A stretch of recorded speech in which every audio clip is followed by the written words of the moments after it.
Bonjour, je suis Thomas, monteur-cadreur, et aujourd'hui je vais vous expliquer comment synchroniser l'image et le son dans un montage vidéo. Tout d'abord, qu'est-ce que la synchronisation de l'image et du son? Ça veut dire qu'au moment du tournage, quand nous avons fait nos prises de vue, nous avons utilisé un autre appareil que la caméra pour capturer le son. Et il s'avère qu'au montage, on se retrouve avec deux types de fichiers. D'un côté des fichiers son et de l'autre côté des fichiers vidéo. Et donc, le but du jeu va être de relier ces différents fichiers entre eux. Et la meilleure façon de le faire, c'est au tournage d'avoir prévu le coup. Comment faire? C'est très simple. Il suffit au tournage, au moment où on commence une prise de vue, de faire ce qu'on appelle un clap. Ça va vous servir à avoir deux références au moment où vous allez faire votre montage. Vous avez une référence à l'image et une au son.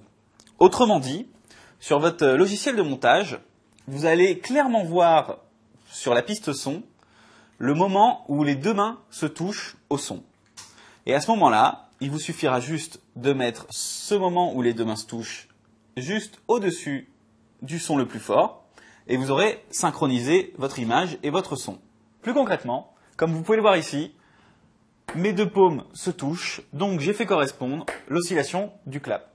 Cependant, il peut arriver que vous n'ayez pas fait de clap au tournage. À ce moment-là, pas de panique. Il vous suffit juste d'utiliser un bruit significatif et court que l'on verrait à l'image. Par exemple, une porte qui claque, deux verres qui s'entrechoquent ou n'importe quel autre bruit. Enfin, petite astuce, il existe aujourd'hui différents logiciels qui feront la synchronisation de l'image et du son à votre place.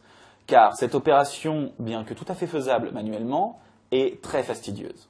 Voilà, maintenant vous savez comment synchroniser l'image et le son dans un montage vidéo.